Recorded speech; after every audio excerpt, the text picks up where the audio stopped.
Live from Fargo and serving you on TV, online, and on the go. This is Valley News Live at 10.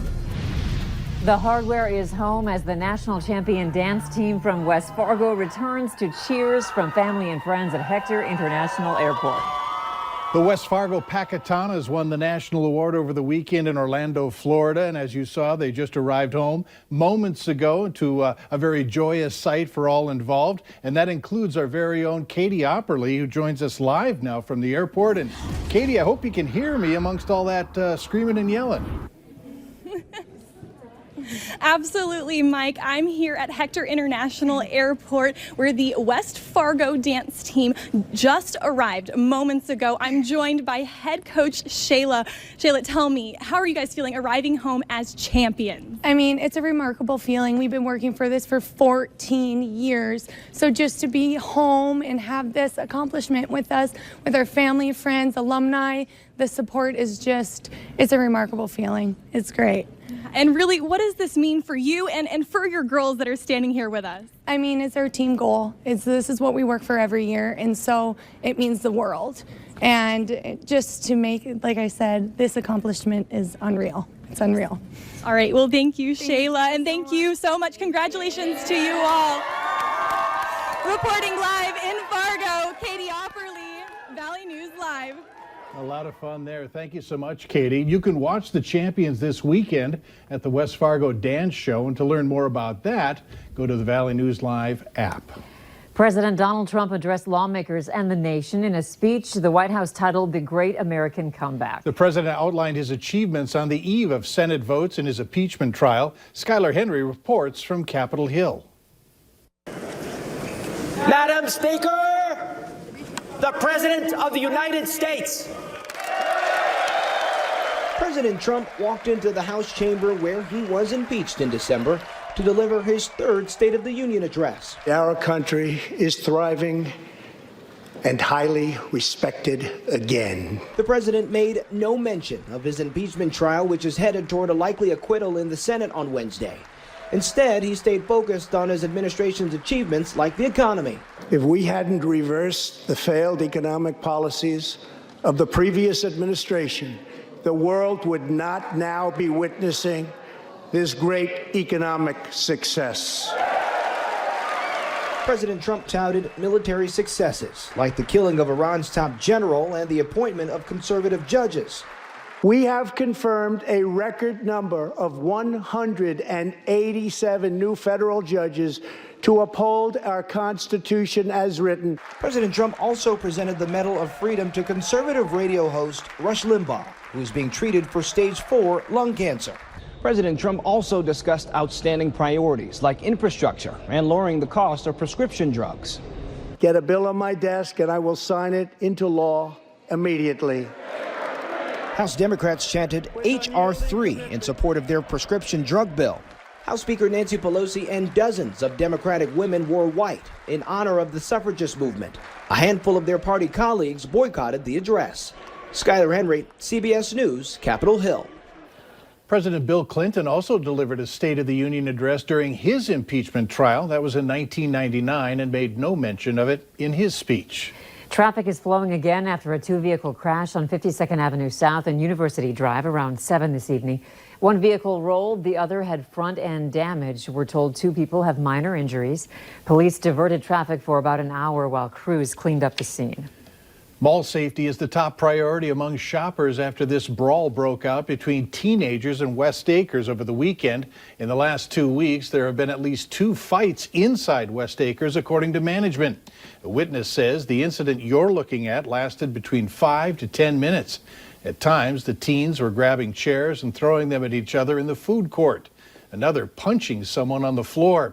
Several shoppers looked on, some protecting their kids. You hear stories from your friends, from your family, from your neighbors, you know, about different events that have gone on at this mall, and you're just like, wow, like what happened to West Acres? Mall management says the teens are banned from West Acres. They're also defending how their security team responded, saying they were at the food court within 90 seconds of being notified. The investigation into whether Bishop Michael Hepner of the Diocese of Crookston interfered with inquiries into clerical sexual misconduct will continue. Judge Timothy O'Malley has been delegated to investigate claims that the bishop engaged in acts or omissions intended to interfere with or avoid civil investigations. It was also decided that Archbishop Bernard Hebda will have the power to deal with cases of sexual abuse against priests of the Crookston Diocese. A woman from Bemidji was sentenced after she nearly killed her special needs daughter. Karen Ganetta was sentenced to 5 years of probation. She pleaded guilty last year to several child abuse charges. She's in jail for time served, but if she violates her probation, she can serve up to 18 months in state prison. Ganetta is also prohibited from having any contact with her adult daughter. Investigators found the woman last October malnourished and severely dehydrated. The Drake Hotel fire on Christmas Day highlighted a big issue in Minnesota, and some state lawmakers say they have a plan that would effectively solve the problem. DFL Representative Michael Howard and State Senator Carrie Dietzick say that with the Interfaith Housing Collaborative, they have figured out a way to effectively end homelessness. We are simply ensuring that Minnesotans, low and middle income Minnesotans, have a housing subsidy to be able to afford their rent. The lawmakers hope to present their plan after the session begins next week. Speakers from the private sector, as well as opponents of recreational marijuana, spoke in front of North Dakota lawmakers today, voicing their concerns, as well as discussing what a recreational marijuana program would look like in the state. But many say the conversation is missing the point. While a ballot measure on recreational pot failed in previous years, North Dakota could see another attempt at legalizing the issue on the ballot in 2020. Organizers are frustrated over the scope of the conversation. What we heard today was we spent 30 minutes discussing the Colorado model, which is not what we're doing. We're not Colorado. Our bill has nothing to do with Colorado. Owen represents an organization attempting to get a ballot initiative that would allow recreational pot to be used in the state.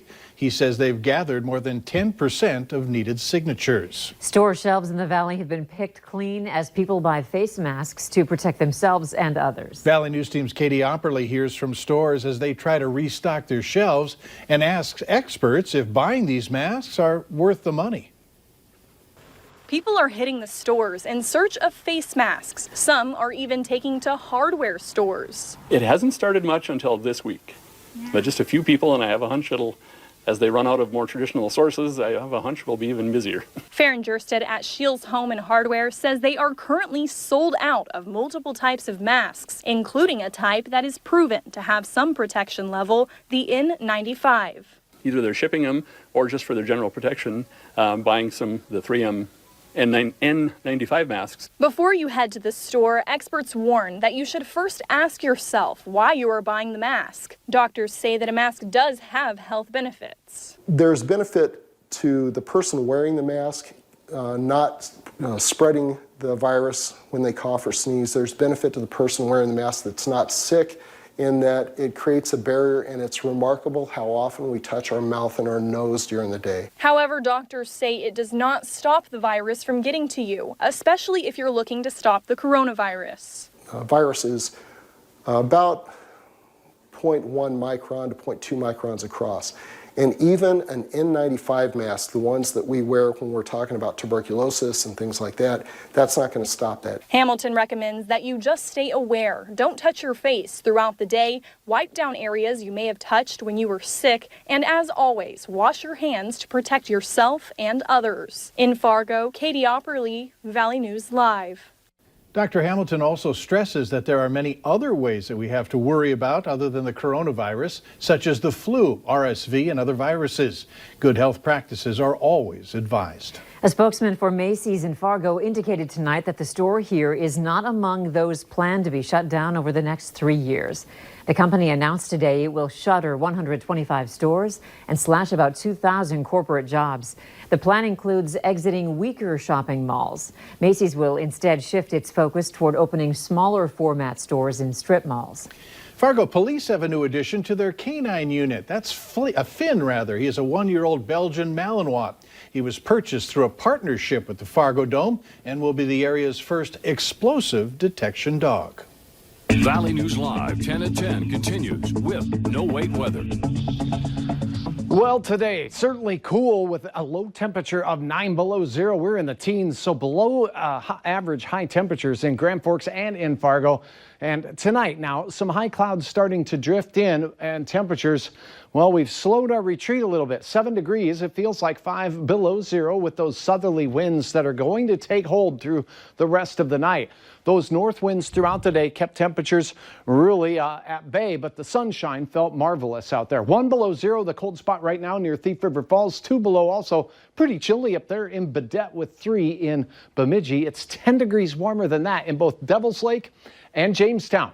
Crystal clear skies as we head to bed. That's not the case way down to the south. Good old-fashioned storm system developing in Texas with some moderate to heavy snow where you see these white bands here. Well, right over here, Frisco, that's where our friends from the Bison were here just not that long ago. By morning, we're going to hear about some wintry woes across portions of Texas and Oklahoma with 6 to maybe even isolated areas of 12 inches of snow. For us, the cold temperatures are really going to take place now in the next couple of hours, and then those south winds will start scrubbing out that molasses, and by morning, many of us will have temperatures a few degrees warmer than those we have now.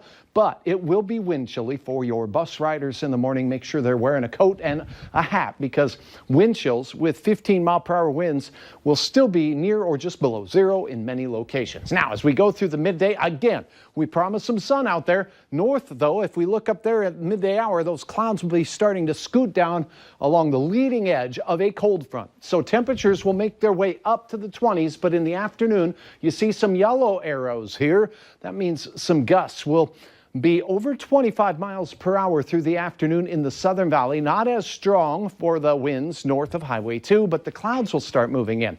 So temperatures much warmer on our Wednesday, but we'll have a lot more wind to worry about. And then late in the day, this is after the drive, the clouds move south and bring with it a few flakes of snow for your evening and morning travels into Thursday. In Fargo, temperatures near 10 at the bus stop with winds at about 15 miles per hour. It'll feel close to zero out there.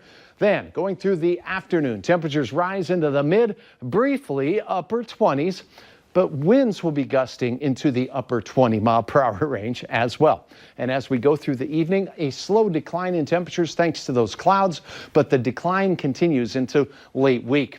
So a lot of mid and upper 20s from the Red River and points west for your day tomorrow. And on your midweek day in Lakes Country, we'll have mid 20s there. Look at this beautiful shot. This from a trip on the snowmobiles up at West Yellowstone. Randy, thanks for sharing all the photos you did of that beautiful scenery out there. Now, cooler on Thursday with morning flakes of snow, and then the temperature decline continues. To close out the work week, we'll be in the single digits much of the day. On our way to a cold start on Saturday, but notice the 20s do return for the weekend. No, not as warm as this past weekend, but still pretty fair. Our fair weather continues into early next week. That's about seasonal for this time of the year. The storm system we were watching for midweek looks like it is heading south. I am very happy to report. Could be way worse, right? Absolutely. Later on Valley News Live at 10,